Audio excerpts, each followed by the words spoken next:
Azim loses to Dalton Smith. We haven't got to that bit yet. We haven't got to that part of the Rage Bait script yet. Rage bait.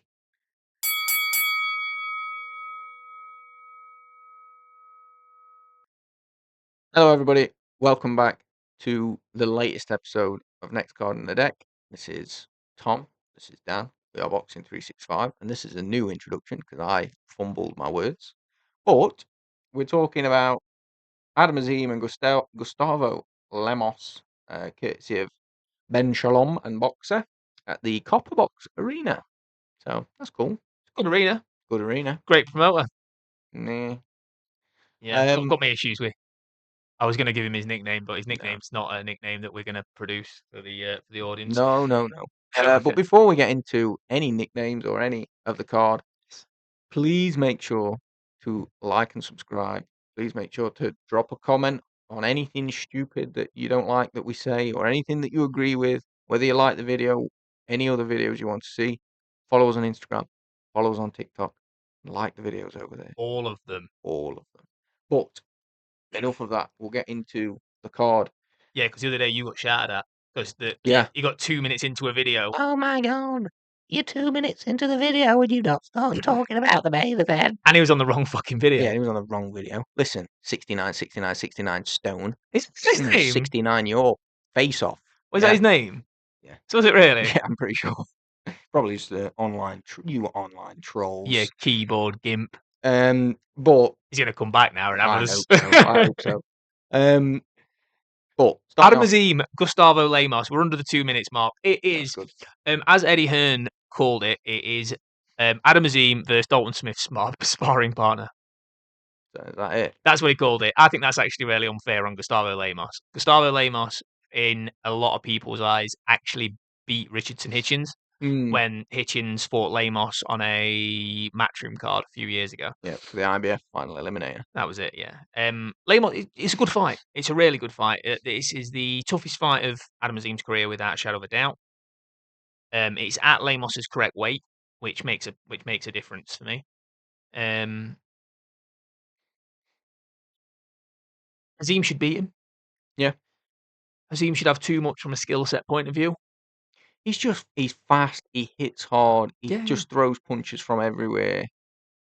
He's very good. There's not a lot of weakness in his game at all, really, other than it feels like nobody's really tested him enough yet. Yeah, chin checked him. But I mean, Lemos will give him that. Lemos will walk through. You think? Yeah, he'll walk through the fire. And he might get burnt on the way in. Gustavo Lemos got stopped in round 1 against Keyshawn Davis. He did. At lightweight. So yeah, look. It's not, like you said, he's now fighting back at super light. So. He is. And look, I'm not here to say that, my brain went. 5 pounds. Yeah, no. 135, 140. 135, yeah, 5 pounds. God, my maths. 5 pounds isn't a lot of weight because I've been trying to shred 5 pounds for about a year, and it just won't go. It won't go. It's somewhere in the bottle of red wine. But that won't deteriorate your punch resistance to that extent. Like the realism of it is he was outclassed. Is Adam Azim as good as Keyshawn Davis? We don't know. Keyshawn Davis has beat better opponents. Keyshawn Davis has won a world title. But Adam Azim is very, very talented. He's 23 years old.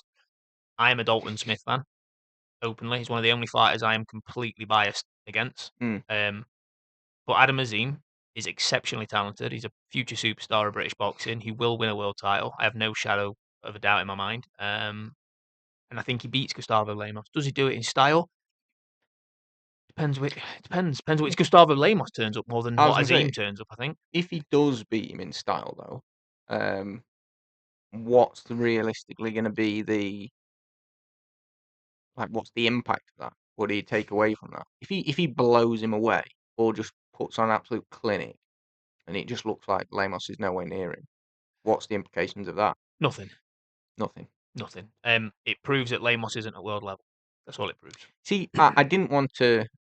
I did have a quick look. Obviously, I don't do extensive research into all aspects of his boxing, but all of his winning record comes whilst he's been fighting in Argentina. In the 2 times he's fought out in the US, he's lost. Yep. like you say, Richardson Hitchens. Yeah, yeah. Perhaps some people saw that differently, but you It can't was. you It was. can't argue with the first round stoppage to Keyshawn Davis. No, it proves his level. So, oh, second round stoppage, I think, to Keyshawn Davis. No, first round. I'm sure it was. Fairly sure it was the second. Well, But look, while we continue to discuss it, because I want to make a point on Gustavo Lemos, because you asked me obviously whether or not it proves anything from Adam Azim's point of view. No. Ben Shalom made a comment that if he beats him here, basically he wants Richardson Hitchens next. Gustavo Lemos, this isn't an IBF final eliminator, Ben. This is a opponent who has been in a final eliminator yeah, this is against just a a fight. it's a fight. Yeah, Yeah. there's no world title implications. There's No any title no implications. ranking belts. There's nothing. It proves Adam Azim is good. It is Adam Azim's best opponent. Win or lose, it is Adam Azim's best opponent. Yes, but there is another level to go. He'd have been like people said, Gustavo Lemos. It's only the same as when Dalton Smith fought Jose Zepeda. No, Jose Zepeda is a 3 or 4 time world title challenger. Completely different. Yeah. Completely different. Gustavo Lemos is very good, and I like Gustavo Lemos, and I think it's disrespectful to call him Dalton Smith's sparring partner. But Adam Azim has still got levels to find. This isn't the fight that lines him up for a world title. Do you think this is a big enough jump from his last couple of fights as well? Obviously, he fought Lipnitz, he fought Kurt Scobie. Do you think it's a big enough jump that it's like Second a round, major that it's like a major difference for him, or do you think it's not similar. really doing a lot? He's no better. Gustavo Lemos versus Lipnitz, for example, would actually be quite a competitive fight. Yeah, yeah, yeah. O'Hara Davies, for example, it was the back end of his career, but O'Hara was a similar sort of level. But the thing is, again, and this is where I try and give some sympathy, is that Boxer and the BBC haven't got a huge pay-per-view model. They haven't got the subscription base. They haven't got the funding.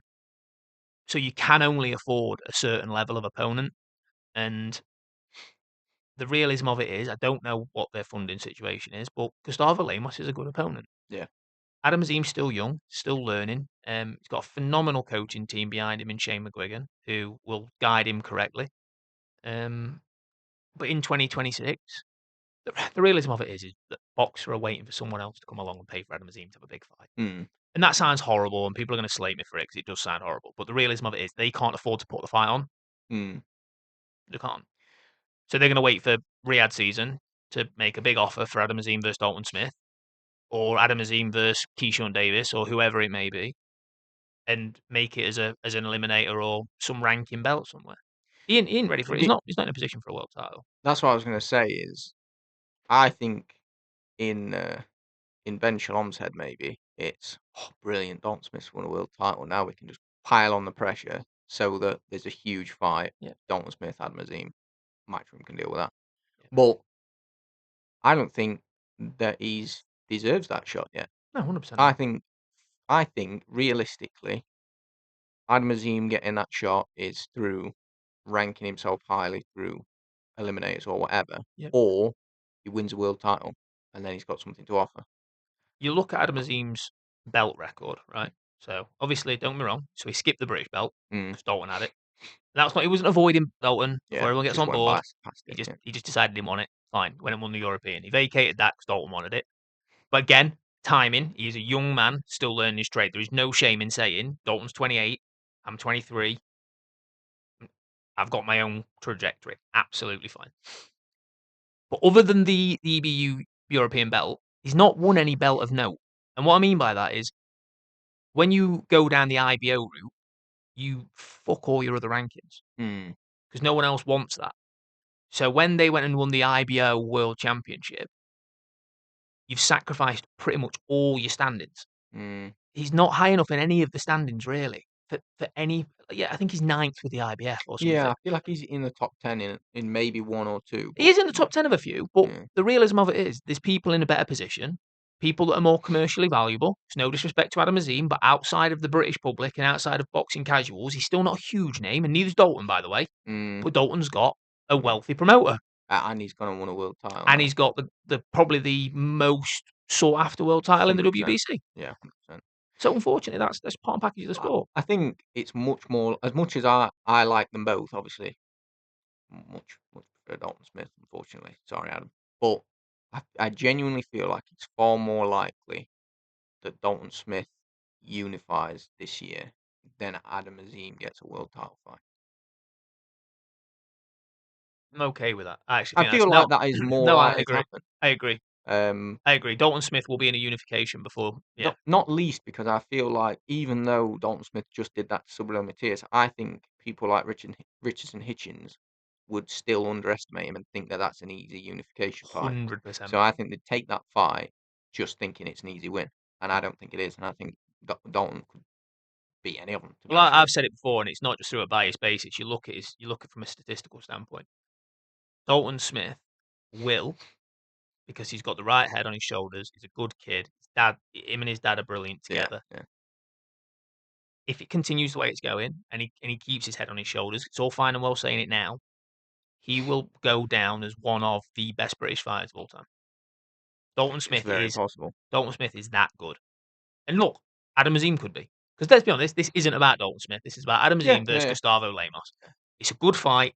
All it proves when he wins, because I think he will, is that Gustavo Lemos isn't at world level. It proves that Adam Azim is in and around it. He needs a big fight next. Any ideas?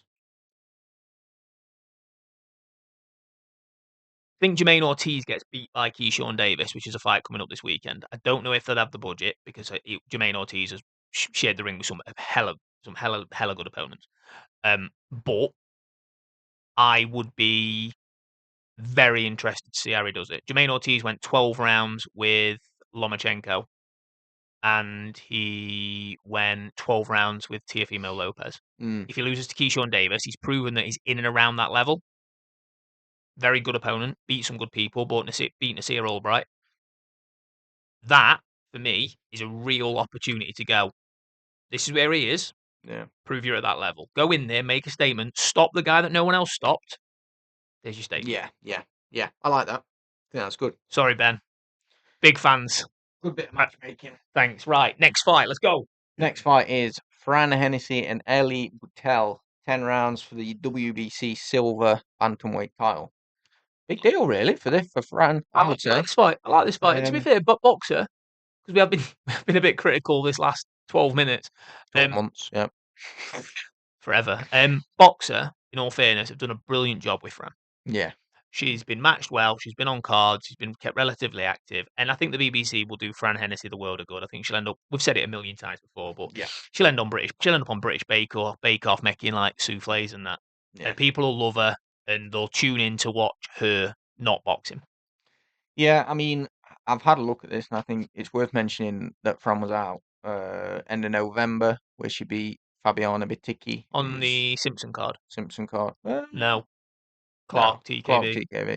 And Biticki was a previous world champion at atomweight, and then I think she challenged at a couple of other weights She as did, well. yeah. So, she went and beat her and looked pretty good doing it as well. Unanimous decision win. So I feel like that sort of says quite a lot about where Fran's at now.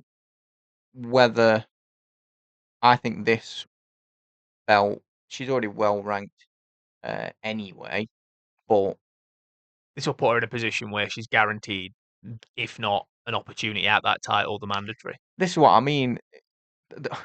The problem is, I think that the belts are held by Shanika Johnson at this weight. All of the belts are held by Shanika Every Johnson, single one. which means that she's got to carry enough momentum to be able to call for an undisputed world Shanika's with champion. MVP as well. But this is what I'm saying is you've got to try to get the attention of or get the momentum to 100%. call out an undisputed world champion. So, And it comes back to that same thing. MVP are going to be paying good money. yeah. How in the world a boxer going to get either Fran on an MVP show? Because let's be honest, they've not done a huge amount of joint promotions MVP. Or how are they going to go over and pay whatever the clause is in the contract to get Shanika onto a BBC show? It's not happening. And look, and again, that's no discredit. It's just I think there are going to be paywalls when it comes to getting the people like Adam Azim, Fran Hennessy. That's about your lot, basically. What they do. Pretty much. But to talk about her opponent, Butel, I think it is. I don't know exactly how to pronounce it. I'm pretty sure it's Butel. That's how it looks. Is also 7-0-1. Sorry. a little bit older than Fran. She's British, but she does live in China. No fights in the UK as a pro until now. All of her fights, all but one fight has been in China. The other was in Thailand, and Guess that's still it was agey though, her. isn't it? The only draw she got was in her very first fight. And it's a 4-rounder, so it's like it's one of them. It It happens. does It happen. does happen. Yeah, they do Um, swing. They do swing and sway and stuff. yeah, but they both. I mean, they both ranked well. But so BoxRec both ranked them highly. Um, Obviously, Fran's ranked pretty well anyway. And this is, like we said, it's a shot. It's a silver, WBC Silver. So it's a good opportunity to put your name in the mix. Yeah, But 100%. it's just, like I say, I It's that just next do. step, isn't it? Yeah, but I feel like that's it, isn't it? It's like if you win the WBC Silver, yes, there's other people to fight to improve your rankings, but You're you there. need something You to get. I'm not being happen to funny. get that world title You get shot. the WBC silver. You're then, for me, you've got a couple more fights and you need to be on. You need to. I mean, you Yeah, need to be at that. yeah, Ben Whitaker's just won it against Gavazzi. yeah. Ben Whitaker needs to be looking in a couple of fights at going right. I'm now right up amongst it. I think Another he'll fight, maybe a final eliminator towards the end of the year, and then I think he'll have to fight somebody in the top. I think he fights Craig Richards. You think? I think so. Really? It's a banging fight. That. It is, but yeah. I think it's too early for him. Anyway, look. No, I don't think it's good. Anyway, Anyway, Fran um, Hennessy, great fight, excited. I'm just worried about what our next step will be. Up until this point, they've done a brilliant job. This is a great fight. I'm very excited. I'm very happy for Fran. I think she's very good. agreed. Who's next on the card? The man, Gradus Kraus. Love Gradus Kraus. Gradus Kraus, Boris Crichton, as far as it was scheduled at the time of recording, may potentially change because I Nah. think there was some, Boris fight's injured. He ain't bothered. yeah, there were some points around Boris, so I'm not sure 100%. But Good eight, Boris Crichton. 8 rounds at light heavyweight and interesting fight, mostly because interesting to see how Gradus Kraus progresses from here. So I don't know if it's odd or not that he's moved from GBM to boxer. I don't know. I don't get it I because don't get it. when I was speaking to Izzy at the Ryan Rhodes card in Sheffield, Yeah. we were talking about Gradus Kraus and about the fact that GBM have positioned themselves this year as probably this last year, sorry, in 2025. They're probably the closest outside of the big two in Queensbury and Matchroom. Now, from a promotional standpoint, they're on the zone, so it's got the eyeballs from boxing fans, not the general eyeballs. So, from my understanding is though, is that they were keeping Gradus. They were going to go back over to Holland. So I'm not sure what changed between them two conversations. And then I don't think, other than the BBC to try and get sort of more eyes on him, I don't understand the benefit of going to boxer over Mm, GBM, if I'm honest. Because GBM are still like, so Izzy and GBM are still involved from a management perspective. yeah. It's odd. I don't get it. I don't get it. This is a keep warm fight. This is an activity fight. It's just to get him out. Essentially, first time out with I a boxer, just, of course. I just don't get. If Gradus Kraus was going to make a move, considering as exciting as he is, if you were going to approach a promoter to go and go, right, look, I need him in front of as many eyeballs as possible, you go to Matchroom or Queensbury, and then you really, really accelerate on. They've got Yeah. all the light heavies. They've got Willie Hutchinson, Ezra Taylor, Ben Whitaker, Craig Richards. I just don't know what. I don't know what he's going to do at. I don't know what he's going to do at boxer. I don't Yeah. get it. I This feel feels like a call where we're just sort of slating boxer, but I just don't get some of their decisions. maybe that should be our next ad hoc video. I do think it's a bit of an odd one. I also think. Do you think this is his hardest fight though No, so far? no, Well, I mean, who do you think his hardest fight is? I'd just have to say it's Scott Boris then. no. His last one against Ibrahim. Do you think? Yeah, Ibrahim's a decent opponent. So Ibrahim actually beat Benjamin Gavazzi. All right. Okay. So Ibrahim's a good opponent. It was the IBF European, decent enough thing. Scott Forrest, good opponent. Bear in mind, Scott Forrest took that Scott on Boris like came very late. 48 hours notice. Boris is probably his toughest opponent. Mm. Like, if you get Boris Crichton out of there, Yeah, you've you've done a good job. done a good job. But yeah, it's interesting. It's interesting. Boris is a natural light heavy, so he's a big lad, big lump. Yeah, it's an interesting fight because I like Gradus Kraus and I want to see his development. The thing that the question marks for me isn't about the fight; it's about the move to boxer. I Yeah. don't get. Yeah. I think I think he will stop him because he's been stopped. Boris has been stopped before, and actually, I think it was his last fight where he was stopped Yeah. by Moreno Fendero Don't know who that is. as as kind of a precursor to what I was saying, which is that if he can be stopped by somebody who I've not that I know everything, I'm not the font of all knowledge, but if he can be stopped by somebody we've not really heard of, chances are Gradus Kraus, who's looking like a really dangerous fighter in the light heavyweights, flashy, fast hands, hard hitting, Good looking. good looking. So's Boris, though, to be fair. No disrespect, Boris. No, he's not. He's not fast, good looking, but he's hard. But then it's about who Gradus does fight next. Well, Interesting that they've you not got said anyone in the light heavyweight division, have they? no, but interesting that you said you said Craig Richards Yeah, for Ben Whittaker. for Ben Whittaker. Well, I actually was going to say Dan Aziz for Gradus Kraus because He's got a relationship with Boxer. because what has Dan Aziz Done. got? No, what has he got other than that? Really, Nothing. He's in no man's he's land, ain't he? basically now. No, no, not to be too harsh on him, but he's basically now in the.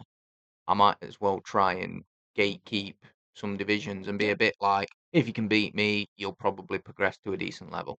Because Yeah. he's a tough alright. fighter, isn't he? Yeah, he's He's a alright. tough fighter. He gave Boatsy a tough fight. Not couldn't quite go his way with Craig Richards, but you know, Uh, even when it was it Louis Edmondson he fought and yeah. lost, Yeah, which was a lost bit of a that one. shocker. But again, Louis Edmondson went and Did gave well. Daniel Lappin a really hard night. And Daniel Lappin's the second coming of Christ as far as light heavyweights, Yeah, according to, well, Ukraine. yeah, Ukraine. But what I'm saying is, Dan Aziz could now be one of those fighters that is get in there, make some money off some fights, and just keep testing people coming through. I would like that fight, in all fairness, and the reason I like that fight is that it is a step up from what he's fought, where we know he's at. Yeah. The other fight I'd like to see, just because I think it's a future banger, would be let him fight Benjamin Gavazzi.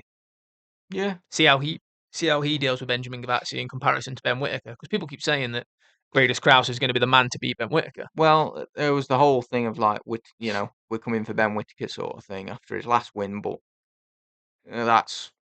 that'd be way, way, way too soon. That's not happening this year. That shouldn't happen for probably 3-4 fights. I don't think. No, absolutely not. For Gradus, 3-4 fights. He needs. Oh yeah, 100%. Yeah, for clarity, Ben Whittaker's go at this point in time is 4 or 5 levels above at the minute. Yeah. And that's no disrespect to any of them, obviously, but yeah, I think a fight like that would be a good one. I did have a little bit of a look. I think there's a couple other names you could pull out there from the light heavyweights, but I don't know. I feel like Adan Aziz is enough of a name as well that would make sense for somebody to make that fight. yeah, And particularly for Boxer, yeah, probably something that they could afford. do. Yeah, because let's face it, Aziz ain't going to be pulling in too much now. He probably recognises that, He's won't quite actually said demand as much. openly he'll take minimum wage, so it's about £4.80. Yeah, brilliant. And then the final fight on this card, Archie Sharp and Angelo Dragoni. Yeah, you said you had a fun fact about this one. Yeah, because I said when we were talking that I said my exact words were, yeah, and then we've got Archie Sharp, Angelo Dragoni, which Archie Sharp will win. And then you said, well, don't be too sure. Angelo Dragoni has lost 9 of his last 10 fights. Yeah, I know he has. And from September to November last year, how many fights do you think he had? Between the months of the start of September and the end of November? 7. 6. He had 6 fights between September and November. Did he win any? He is not Did he win any? taking it seriously. He's just collecting He paydays. is collecting paydays. And that is what he's doing here. But he went out with. He actually looked like he was going to try and beat Joe Hayden. He went out and gave him a tough time because he was just smothering him. He was all over him and he couldn't. And Joe Hayden, I actually thought, boxed very well. if you are watching Joe, I actually think he fought very well. I know Joe after best the be fight watching. that Dave said that he felt like he had more to show, but I thought he fought really well, especially against an opponent who was just making it incredibly tough for him and just not making it easy to show what he wanted to do. Yeah. So he may well do that, but I just can't see that Archie Sharp wouldn't beat him still. It's only 6 rounds at super lightweight, so yeah. Archie Sharp would be a good opponent next to Joe Hayden. Not next, he's got a fight lined up. But it could be a future fight. That'd be a good. Yeah, that would Good be a little good fight, test.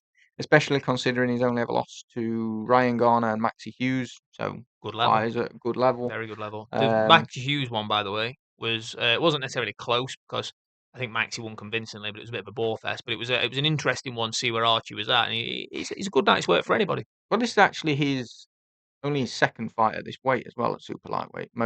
Or in recent times at least. His other fights were at super feather and lightweight. Yeah, because Ryan Garner was super feather. That's where he lost to Ryan Garner and Yeah. then fought Maxi Hughes at lightweight and lost there. Because everyone expected, I say everyone expected, but Ryan Garner was the slight favourite. But Archie Sharp was like this super talented kid. He was going to come and prove that he's actually at this level. And Well, this is the other thing I was going to say is those fights were for WBC International and WBC Silver titles. yeah, good Angelo level. Dragoni's not there. He's ex-Welsh champion.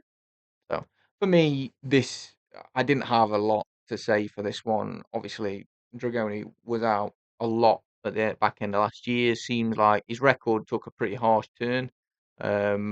He was before those 10 fights. He would have been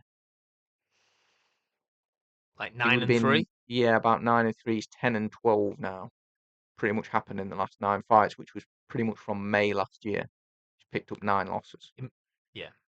So I've got no defence for him. No, and far be it from me to slate anybody for getting in the ring. I'm just saying, and I'm not slating him for getting in the ring. I'm just saying. Sounds like you're slating him. What do you guys Not for getting in the ring, just that Archie Sharp will be. Okay. Hey, listen, you don't need to defend it to me. I'll let Angelo know. You let him know. What are you going to do? On his record, knock him out. Yeah, exactly. I'm joking, Angelo. So we are at the end, which means going through the usual proceedings. So predictions: Azim, Lemos. Azim. Hennessy, Battelle. Fran. Yeah. Kraus, Crichton. Kraus. And Sharp, Dragoni. Sharp. It's a pretty unevenly matched card, apart from the Hennessy Butel card, which I do think is actually quite competitive. It doesn't feel as maybe black and white. Could be an upset on the cards for that one, but I'm always going to back Fran. She's our girl. Go on, Fran. Fight of the night, best to watch.